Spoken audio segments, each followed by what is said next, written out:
Hi, I'm Mark with Baker's Green Acres. I told you last week that I'd get back to you via video, and tonight's Sunday night, so I'm a little late, but as you probably have figured out now, there's some legal things going on, and I'm not in control of everything that's going on, so I had to wait until the time was right. I want to digress for just a second here and explain something to you. At Baker's Green Acres, we are a family-owned and operated farm. We're a diversified outfit. We do livestock, beef, pork, chicken, we do produce, and we do educational things. One of the educational things that we do, it's a program called Anyone Can Farm. If you check my website, bakersgreenacres.com, you'll see videos there where we explain how to do things, and they're totally free of charge. We just want to share what we know with people. Why do I do this? Let me tell you how I define farming. Farming is any time that a person makes carbohydrates, grows them, or proteins. So if you're growing some tomatoes on your patio, you're farming, and it's your right to do it. And if you feel like you should do it, you should do it. And we think it's a very important thing to do here at Baker's. That's why we do it. I could have done a lot of things when I retired from the Air Force, but this is what I wanted to do. And I had a lot of good reasons for wanting to do it. And now I am doing what I think I should do. If you want to farm, you should do it too. The reason I'm bringing this up is because your very right to farm is in jeopardy. Here's what's going on. Michigan Department of Natural Resources, our good friends in the new pickup trucks, have decided to issue a declaratory ruling concerning an invasive species order. And they have said that come April 1st, any pig that displays certain characteristics is feral. And therefore, April 1st, any pigs with those characteristics has to be destroyed. On our farm, like I said, we do beef, pork, chicken. The pigs that we raise are Mangalitsa. We have purebred Mangalitsas, and we also have a hybrid Mangalitsa.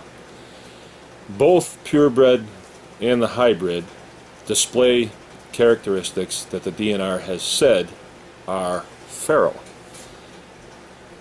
So come April 1st, I am required by law to destroy these animals, and I will not be compensated for them. We're a family farm. We have quite a few years, 4 years invested in this project, a lot of money invested in it. We've built a lot of infrastructure just around these pigs. These pigs require a certain discipline, and that requires certain infrastructure, and we've been working on that pretty hard. We've also developed a pretty good customer base that wants these pigs, and come April 1st we're not going to be doing it anymore, so they're going to really put a hurt on us financially. Now we can either take it or we can fight it.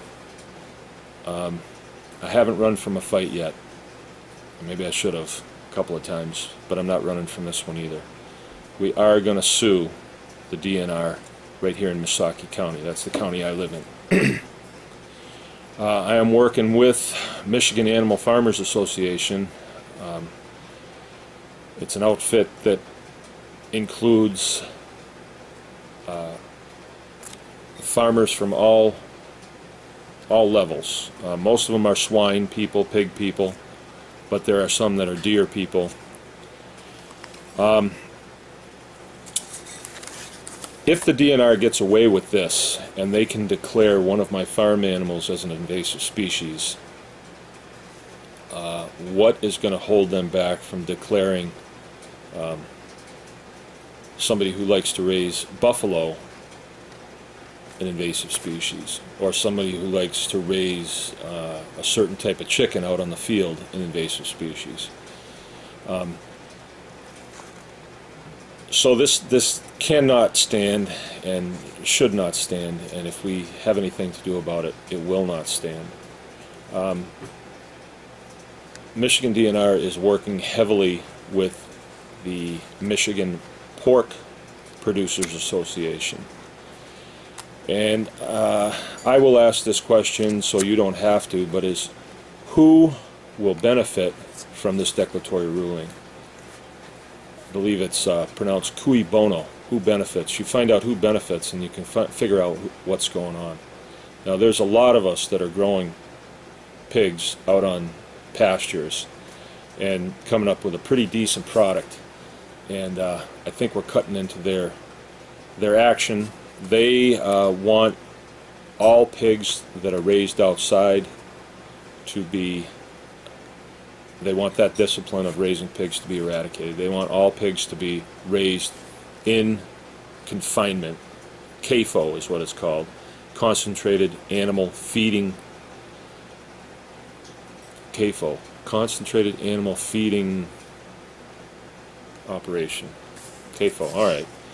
But what they are is they're huge hog houses, and they cram pigs in there, and all the pigs can do is eat, get a drink, and sleep. They don't get to push the dirt around.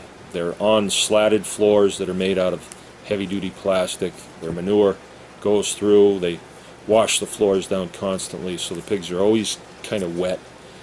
And pigs that are in that environment, they have to cut their tails off because they get so frustrated they start cannibalizing each other.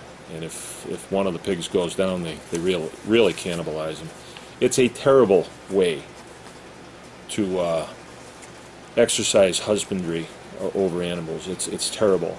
And they're saying that the way we raise pigs is incorrect because they contend that our pigs escape, and when they escape they become feral out in the woods, and they're doing all kinds of damage all across Michigan.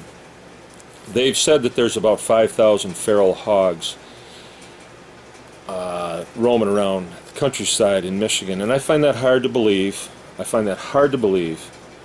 If I want to watch a zebra having a baby, I can go on YouTube and I can see it. When I put in feral hogs onto YouTube, Michigan feral hogs, I see hogs, but I see fences too. That means they're behind fences. That indicates that they are domesticated. An animal that's on my side of the fence is under my direct supervision. That means it's domesticated. One that's on the other side of the fence that lives out in the woods, that is a feral hog. Now, if there was a problem, we believe this was dealt with a year ago when the Michigan legislature came out and said, okay, here's the answer to your problem. Any feral hogs that anybody sees, they can shoot them on sight.